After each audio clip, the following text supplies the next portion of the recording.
Welcome to another session of One-on-One with Dr. B. In today's episode, we're going to be discussing neonatal jaundice. If you missed the Zoom session on Friday, then this video is for you. So stay tuned and enjoy yourself.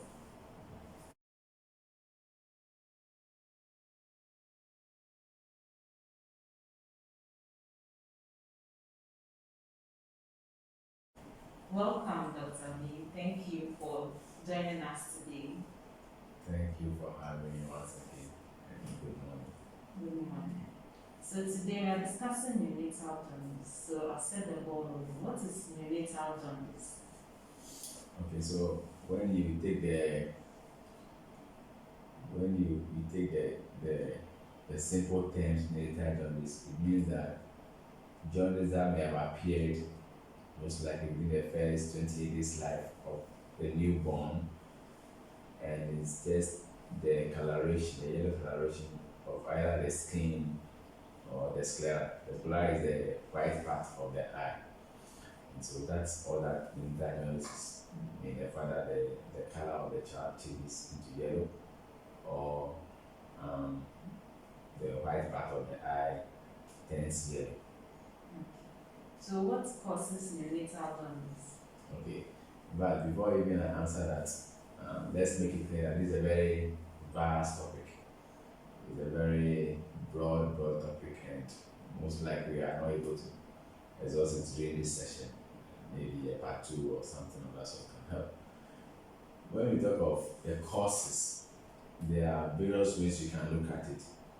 For instance, you can look at it from an angle of one being pathological and another being physiological.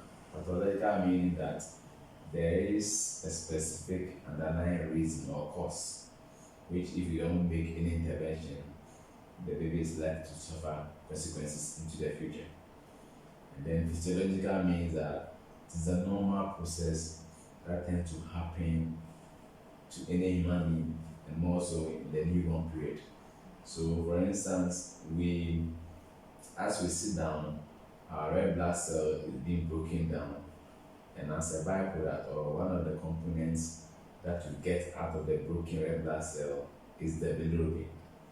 Now, this bilirubin is supposed to get eliminated, especially through the guts. Now, if anything at all doesn't allow for the elimination, or for instance, the rate at which the breaking down of the red blood cell is increased, then you are likely going to have a pathological neonatal jaundice on your hand. And that's what I'm saying, that from that angle of being pathological or physiological, we have to have that in mind. There are other forms of also classification or other forms of reasons why you think that the child may have neonatal jaundice. And so going forward, we will enter into those aspects too. Okay, and sometimes your mother say that when they went to the hospital, they said it was breastfeeding jaundice. If they give them baby breast milk, the child will be fine. What is it all about? And why is it breastfeeding jaundice? Okay, so probably before I get specifically into yours, I would have to explain one of the reasons why a child can become jaundice. So when your red blood cell breaks down, in the case of the physiological one, your body itself can also do the regulation in terms of eliminating the bilirubin to the point that it will not amount to cause any damage to the child.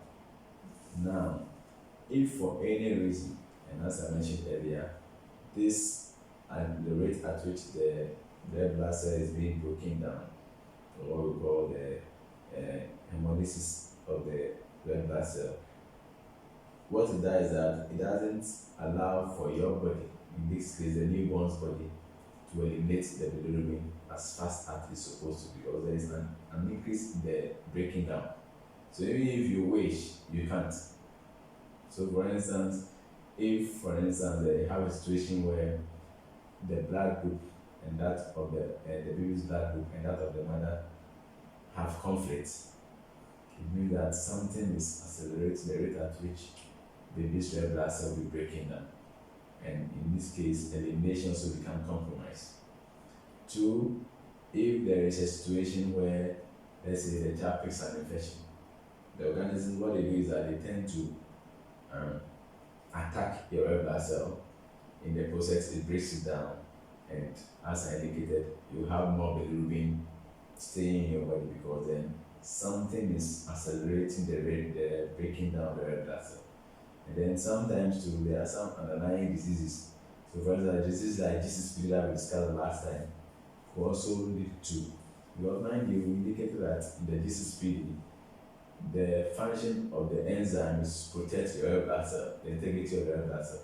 So if that function is not happening, it means the rate at which your red blood cell is supposed to break down can also be faster and can also contribute to later becoming jaundice. Why? Because bilirubin is a byproduct of a broken red blood cell. And so these are some of the things that would accelerate the rate at which you would the rate at which the bilirubin will be formed in your body. Now, there is a process, even though the acceleration is there is also a process of eliminating the bilirubin. And as I mentioned, with the help of the gut.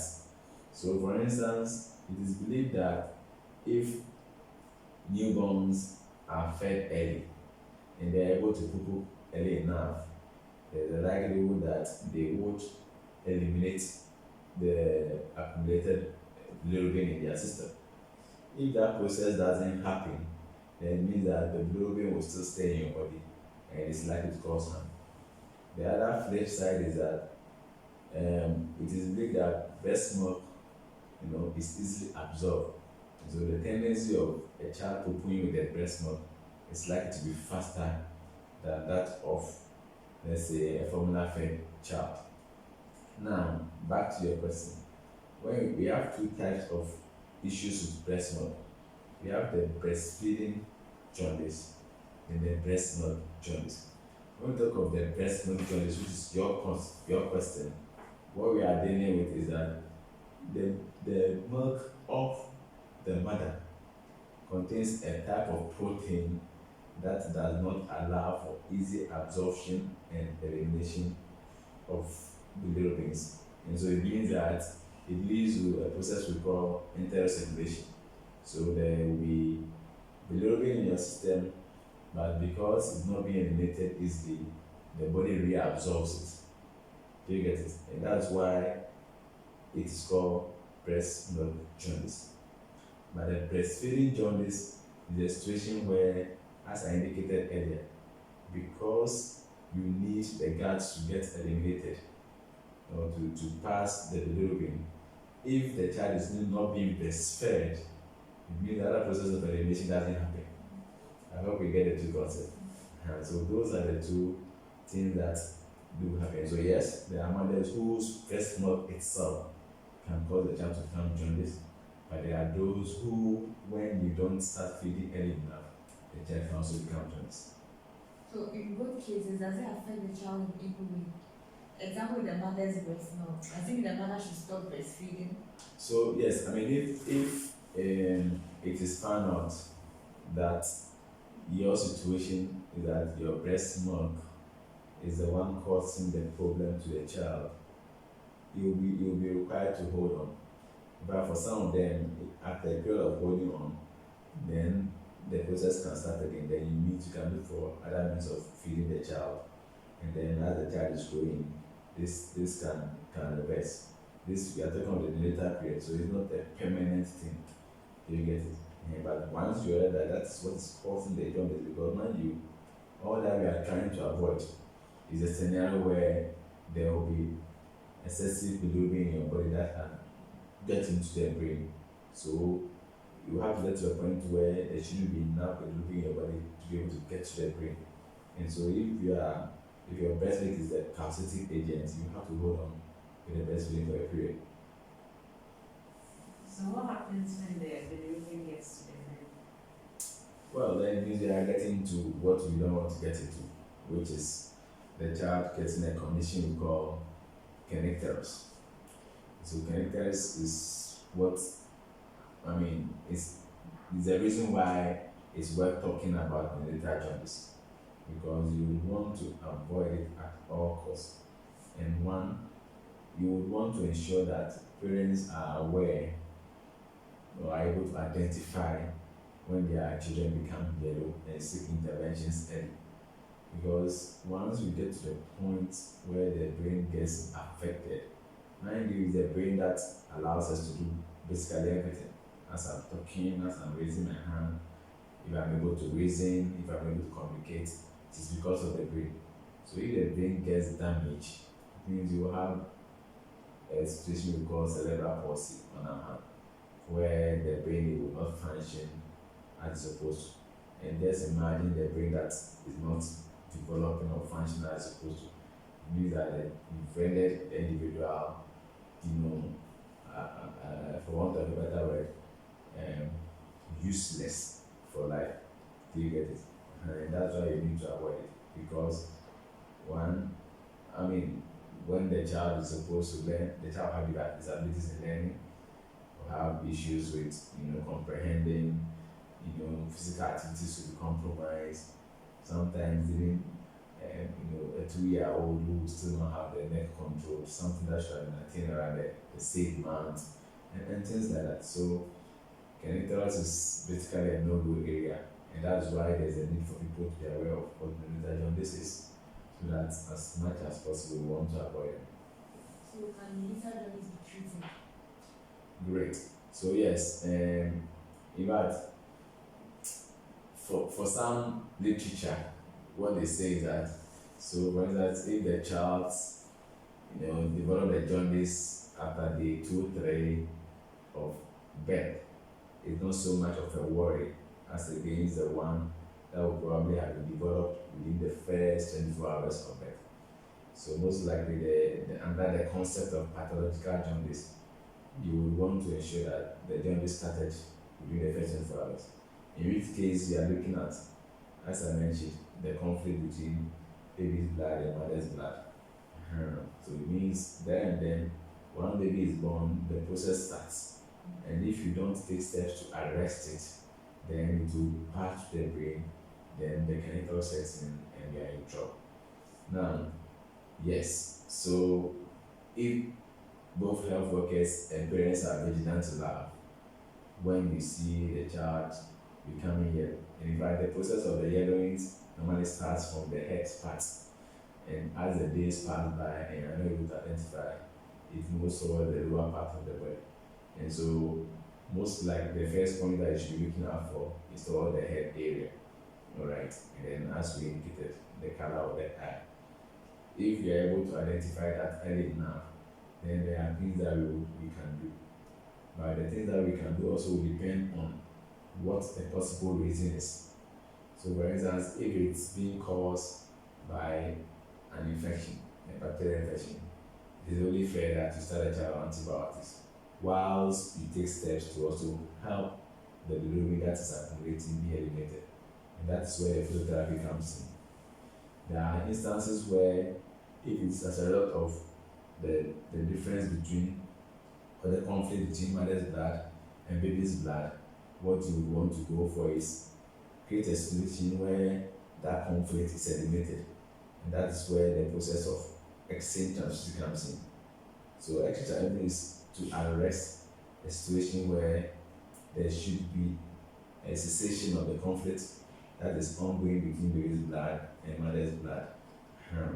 And that is one of the measures that is taken. So very rare occasions, but now because people are being vigilant, very rare occasions do we tend to do the exchange transfusion, because it's a very arduous and tedious process. So you should be vigilant and ensure that you pick the situation up early, and ensure that worst case scenario, your physiotherapy helps you out.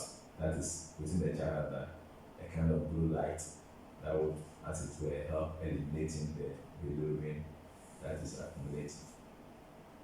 So, is there anything parents can do or mothers can do to help in the prevention of neonatal jaundice? Maybe there's some tests they have to do before pregnancy or any precautions.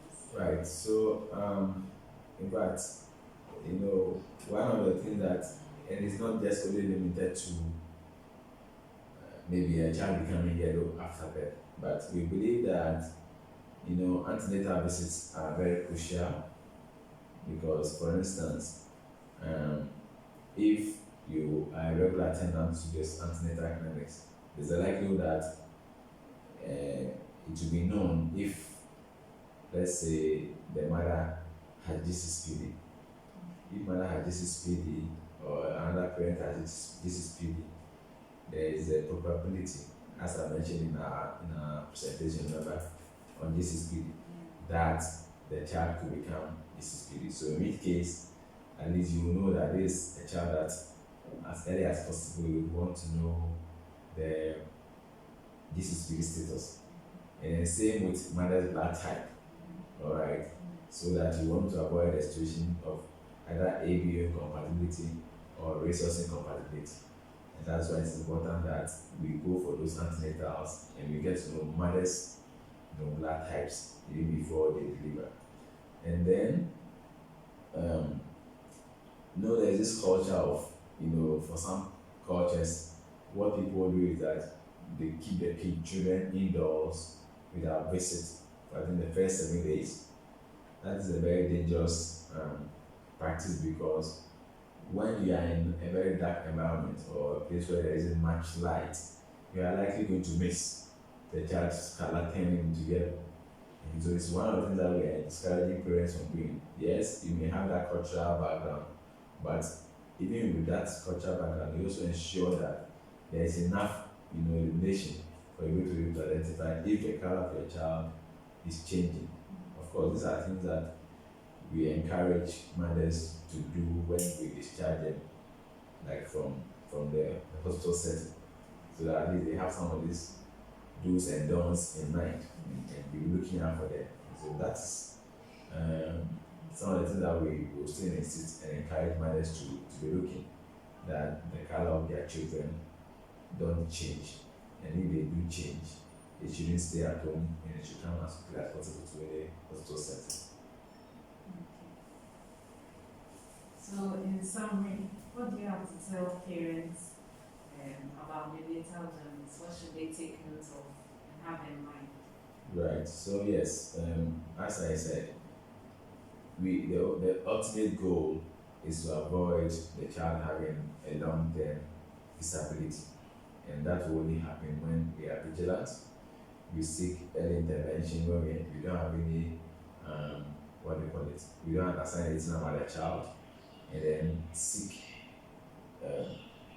help. I mean, sometimes it shouldn't be about the people around you because in our setting there are a lot of people who tend to depend on the elderly, but some of these things the elderly can miss it, and so you will still want to seek a professional help as soon as possible so that we don't have a connected situation in our hand.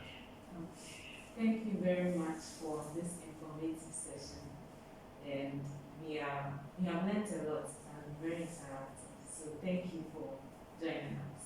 Thank you for having me. So I hope you enjoyed this session. Make sure you like, you comment, you subscribe to our channel, and you share this video. See you in our next